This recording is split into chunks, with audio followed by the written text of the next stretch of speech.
আসসালামু আলাইকুম, স্বাগত জানাচ্ছি আন্তর্জাতিক সংবাদে। সংবাদের শুরুতে থাকছে সংবাদ শিরোনাম। বড় যুদ্ধের প্রস্তুতি নিচ্ছে ইরান। যুক্তরাষ্ট্রের হামলার আশঙ্কায় গেরিলা প্রস্তুতি নিচ্ছে ভেনিজুয়েলা। ইসলামাবাদে আত্মঘাতী হামলায় ভারতকে দায়ী করল পাকিস্তান। ইসরায়েলের পার্লামেন্টে পাশ হল ফিলিস্তিনিদের মৃত্যুদণ্ড বিল। দক্ষিণ এশিয়া জুড়ে বিস্ফোরণ, বাংলাদেশ, ভারত এবং পাকিস্তানে প্রাণহানি এবং আতঙ্ক। শুনছিলেন সংবাদ শিরোনাম, এবার জানিয়ে দিব বিস্তারিত। বড় যুদ্ধের প্রস্তুতি নিচ্ছে ইরান। ইরান আবারও যুদ্ধের প্রস্তুতি নিচ্ছে। শত্রুদের আমূল পরাজিত করার লক্ষ্য নিয়ে তেহরান ক্ষেপণাস্ত্র উৎপাদন এবং সামরিক তৎপরতাকে জোরদার করেছে বলে রিপোর্টে বলা হয়েছে। জুনে ইসরায়েলের সঙ্গে সংঘর্ষে ইরান কৌশলগত সাফল্য অর্জন করেছে। তখনকার 12 দিনের যুদ্ধে প্রতিবেদন অনুযায়ী ইরান ইসরায়েলে 500রও বেশি ক্ষেপণাস্ত্র নিক্ষেপ করেছিল এবং ইরানের হামলায় ইসরায়েলের বেশ কয়েকটি স্থাপনা ধ্বংস হয়েছিল। এখন ইরান একবারে 2000 ক্ষেপণাস্ত্র ছোড়ার সক্ষমতা তৈরির লক্ষ্যে ক্ষেপণাস্ত্র কারখানাগুলোকে 24 ঘন্টা কার্যক্রম চালু রাখার নির্দেশ দিয়েছে। পাশাপাশি চীন থেকে সোডিয়াম পারক্লারেট আমদানি করে জ্বালানি চালিত ক্ষেপণাস্ত্র তৈরির উদ্যোগ নেওয়া হয়েছে। এসব তথ্য ইন্টারন্যাশনাল ক্রাইসিস গ্রুপ এবং ইউরোপীয় গোয়েন্দা সূত্রের বরাত দিয়ে প্রকাশ করা হয়েছে। যুক্তরাষ্ট্রের হামলার আশঙ্কায় গেরিলা প্রস্তুতি নিচ্ছে ভেনিজুয়েলা। রয়টার্সের খবরে বলা হয়েছে, যুক্তরাষ্ট্রের সম্ভাব্য বিমান বা স্থল হামলার আশঙ্কায় ভেনিজুয়েলা গেরিলা কৌশল এবং অরাজকতা সৃষ্টির মাধ্যমে প্রতিরোধ গড়ার প্রস্তুতি নিয়েছে। দেশটি পুরনো রুশ অস্ত্র এবং বিভিন্ন সামরিক সরঞ্জাম মোতায়েন শুরু করেছে।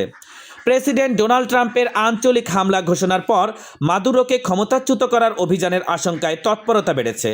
মাদুরো তৎপরতাকে মোকাবেলার আহ্বান জানালেও দেশটির সামরিক সক্ষমতা দুর্বল বলে বিদেশি সূত্রে অভিযোগ আছে।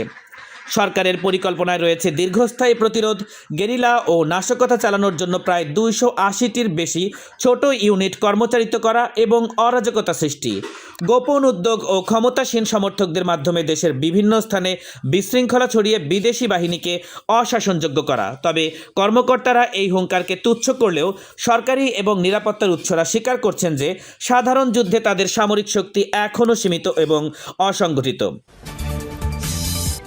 ইসলামাবাদে আত্মঘাতী হামলায় ভারতকে দায়ী করল পাকিস্তান। পাকিস্তানের প্রধানমন্ত্রী শেহবাজ শরীফ ইসলামাবাদের আদালতের বাইরে ভয়াবহ আত্মঘাতী হামলার নিন্দা জানিয়ে বলেছেন, এই হামলায় ভারতের সমর্থিত চরমপন্থী গোষ্ঠীগুলো জড়িত। মঙ্গলবারের ওই ঘটনায় অন্তত 12 জন নিহত এবং 27 জন আহত হয়েছেন। প্রধানমন্ত্রী শেহবাজ শরীফ বলেছেন, ভারত তার প্রক্সিদের মাধ্যমে পাকিস্তানে সন্ত্রাস ছড়াচ্ছে এবং তিনি ঘটনার পূর্ণ তদন্তের নির্দেশ দিয়েছেন।